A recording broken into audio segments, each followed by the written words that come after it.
بسم اللہ الرحمن الرحیم۔ بہت سارے اللہ والوں کے نام کے ساتھ آپ ایک نام دیکھتے ہیں نقشبندی، اور آگے لکھا ہوتا ہے مجددی۔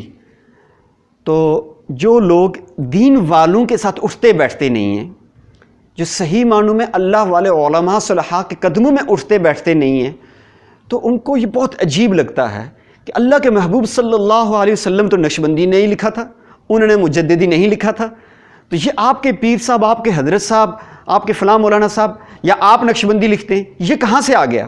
یہ کیا چیز ہے؟ یہ کون سی فرقہ واریت ہے؟ یا دیوبندی لکھ دیا یا حنفی لکھ دیا، یہ فرقہ واریت ہے؟ یہ سوال کرنے والے ناسمجھ ہوتے ہیں، انہیں ان چیزوں کا علم نہیں ہوتا، تب یہ سوال کرتے ہیں۔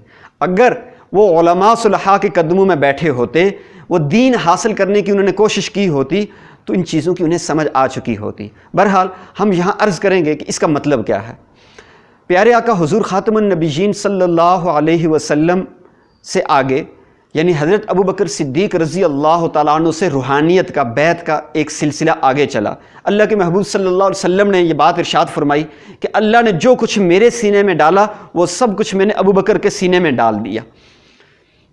حضرت ابوبکر صدیق رضی اللہ تعالیٰ عنہ سے جو بیعت ہوئے، پھر ان سے آگے جو بیعت ہوئے، یہ سلسلہ جو آگے چلا، اس سلسلے کو لوگ کہتے تھے کہ یہ صدیقی سلسلے کے لوگ ہیں۔ اور حضرت علی کرم اللہ وجہہ رضی اللہ تعالیٰ عنہ، ان سے بیعت کے 3 سلسلے آگے چلے، جن کو کہا جانے لگا چشتیہ، جن کو لوگوں نے کہا قادریہ، جن کو لوگوں نے کہا سہروردیہ۔ یہ 4 سلسلے شروع سے چلے۔ تو حضرت ابوبکر صدیق رضی اللہ تعالیٰ عنہ سے جو لوگ بیعت ہوئے، یا ان سے آگے ان کی لڑی میں آگے جن سے جو لوگ بیعت ہوئے، تو ان کو لوگ کہتے تھے کہ یہ صدیقی سلسلے کے لوگ ہیں، یعنی اسے پتہ یہ لگ جاتا تھا کہ حضرت ابوبکر صدیق رضی اللہ تعالیٰ عنہ سے یہ لوگ آگے چلے ہیں۔ جیسا میرا خاندان راجپوت فیملی ہے، تو میرے دادا نے اپنے نام کے ساتھ راجہ، میرے والد نے اپنے نام کے ساتھ راجہ، کہ یہ ہم راجے ہیں کہ فلاں، اور پھر راجو میں آگے قسمیں ہوتی ہیں کہ ہمارے دادا پردادا بڑے وہ تھے، ان کا یہ تھا، جو دوسرے راجپوت ہیں ان کی اس طرح مختلف قسمیں ہیں۔ اسی طرح روحانیت کا، بیعت کا یہ سلسلہ چلا، تو لوگوں نے نام رکھ دیا۔ اور پھر آگے چلتے چلتے اس سلسلے میں ایک بزرگ آئے، ان کا نام تھا حضرت خواجہ بہاؤالدین نقشبند بخاری رحمۃ اللہ علیہ۔ امام بخاری رحمۃ اللہ علیہ شہر کے رہنے والے بڑے صاحب کرامت بزرگ تھے، اور وہ جس کے دل پہ انگلی رکھتے تھے، بعض لوگوں کو دل کے اوپر اللہ لکھا ہوا نظر آتا تھا۔ جب وہ ذکر کرتے تھے تو انہیں نور سے اپنے دل کے اوپر اللہ لکھا ہوا نظر آتا تھا۔ تو اس وقت کے لوگوں نے ان کو کہنا شروع کر دیا کہ یہ نقش بند ہیں۔ نقش فارسی کا لفظ ہے کسی چیز کی سٹیمپ لگانا، مور لگانا، ٹھیک ہے؟ ہم دیوار پہ ٹھپا لگاتے ہیں نا، ہاتھ گیلا ہو تو دیوار پہ لگائیں تو اس وہاں ایک ٹھپا لگ جائے گا۔ تو وہ لفظ اللہ کو لوگ انہیں کہتے تھے کہ یہ لفظ اللہ کو لوگوں کے دلوں پر جب انگلی رکھ کے کہتے تھے اللہ اللہ اللہ، تو یہ لفظ اللہ کو وہاں نقش کر دیتے ہیں۔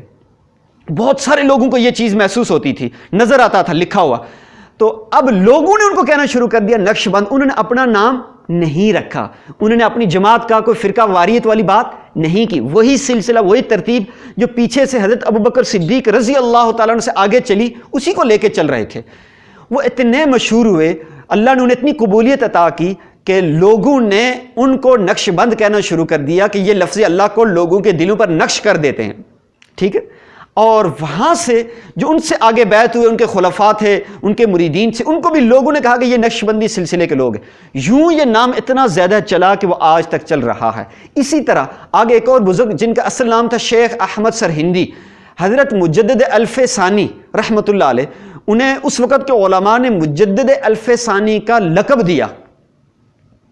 تو وہ اتنے مشہور ہوئے، اسی سلسلے میں تھے۔ تو اس سلسلے کے لوگ اپنی فخر کے طور پر، اپنے ساتھ ایک خوشی کے طور پر کہ ہمیں اتنے بڑے بزرگوں سے نسبت ہے، تو وہ نقش بندی اور مجددی لکھتے تھے کہ ہماری وہ بیعت والی جو لڑی ہے وہ ہے، ایک چشتیہ بھی چل رہی ہے، ایک قادریہ بھی، ایک سہروردیہ بھی، جو حضرت علی رضی اللہ تعالیٰ سے آگے چل رہی ہیں، ان سے ایک پہچان کے لیے کہ بھئی ہمارا یہ سلسلہ ہے۔ تو اس لیے اب لوگوں نے ان کو کہا، تو ان کے مریدین نے بھی مجددی لکھنا شروع کر دیا۔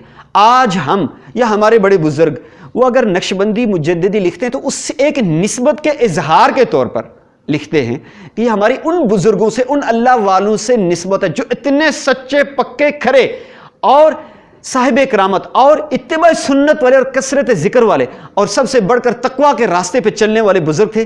ہماری نسبت ان کے ساتھ ہے.